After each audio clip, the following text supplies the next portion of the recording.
Hi, I'm Dr. Bonnie Clipper, the Chief Clinical Officer at Wambi. Today, I am here with Dr. Julie Rennecker, founder and Chief Catalyst at Syzygy Teams. Julie, thank you for taking the time to be with me today. Oh, thank you. And Julie, we started out months ago with the pandemic, which quickly pivoted into an economic crisis that really shifted into highlighting the cracks and fissures in our systems around disparities and inequities and racism. And the world continues to change.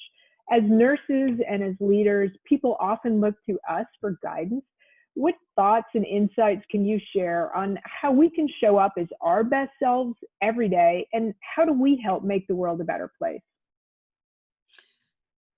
I like how you go for the little questions, Bonnie. Just how do we make the world better? I think I'd like to start by just saying it's not an accident that people look to nurses, right? And whether it's born into us or trained into us or it's from our experience, we just bring a whole host of skills in terms of flexibility, adaptability. In any given day, I'm thinking most of my experience was in hospital, right? So I have that in my mind, but it's the same in doctor's office or school nursing or employee health nursing, right? Lots of different arenas where nurses work that, from one patient to the next, right? We see a range of IQ, we see a range of health intelligence and background and knowledge, socioeconomic differences, racial and ethnic differences. And so it's just part of our fabric, right? To adapt and pivot and meet people, right, wherever they are, provide them with what they need in the moment. And so, first of all, just acknowledge, right, just how great nurses are. It's not an accident that people, seek out nurses. And to really encourage nurses to appreciate that. I mean, one of the things that it's something I've had to learn myself, and I see it in colleagues, that we take for granted all this capability that we bring to the party. Besides all the things I've already talked about, right, in terms of flexibility, adaptability, being able to hold multiple things in our mind, like we can have like kind of three crises going on simultaneously and be processing those, and each of them involves sort of a different team of doctors and family members and whatever that we're having to coordinate with to make everything happen. And so the first is just to acknowledge and appreciate that that's not a common skill set.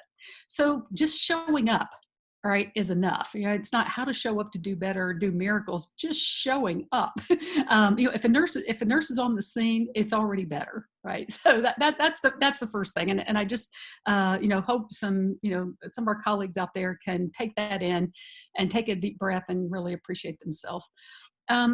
The other thing, and again, this is a speaking from experience, right? I'm a seasoned lady, right? And so these are all hard-won lessons of my own that I hope will be helpful to others.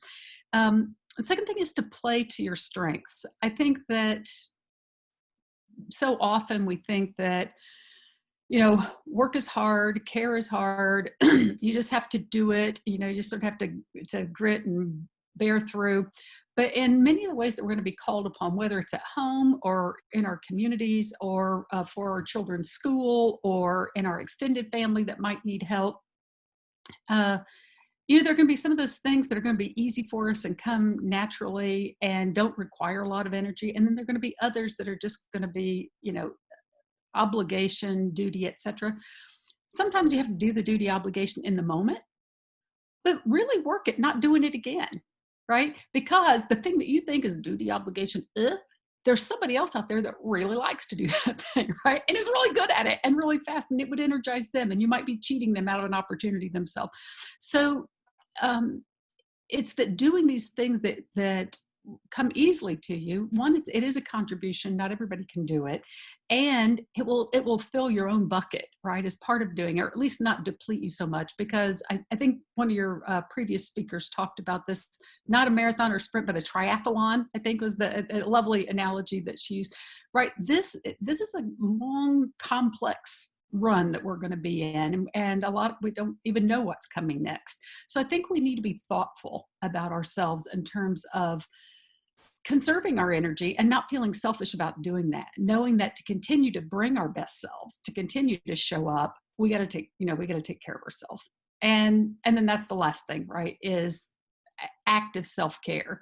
And again, I think back to my hospital days when, you look at 8, 10, 12-hour shift, maybe with one bathroom break, if you were lucky, maybe living on the graham crackers and orange juice out of the patient snack fridge because there wasn't time for a meal, all that kind of thing. And my wiser self, right, looks back on that and realizes most things can wait 15 minutes. A code, no. But all sorts of other things, and particularly all the other roles that we're called into at home and community that I've already listed, most things can wait 15 minutes for the nurse to sit down and or hide in a room by him or herself, or listen to a song on the radio. So even if those are the only little bits of self-care that you can wedge in right here and there between other people's demands that you're trying to meet, I just encourage you to do that without encourage us. Again, this is a lesson I'm continuing to learn, but really work at doing that and without feeling selfish about it. So I hope I that's think helpful. they're awesome points, Julie, because I think it's super valuable that we as nurses realize we're incredibly fortunate. And so often we do take our skill sets for granted. We're problem solvers, we're innovators, we're critical thinkers. We can prioritize like nobody's business. We can delegate, and we Right. do take that for granted. And those that listen to these micro interviews aren't just nurses. It's a little bit of everyone. And I would always encourage people that if you look around the room or you're in a meeting, or whether it's a meeting at work or a board meeting, and if there isn't a nurse there, ask for one to be present. Just like we should all be looking around the room. And if there isn't diversity of thought, we need to be bringing people into those conversations. So I love that. Great points. That's And excellent. Julie, where can people find you on social media? I'm on Twitter at Jule Rennecker, JULRENNECKER. My company website is Syzygy, SYZYGY Teams.com. And I'm on LinkedIn. Again, it's my name, Julie, JULIE, Rennecker, RENNECKER. If you just search on that, both the company site and my personal site should pop up. That's awesome. Thank you so much. Oh, thank you. It was a pleasure. And I am Dr. Bonnie Clipper. And remember, at Wambi, moments move us.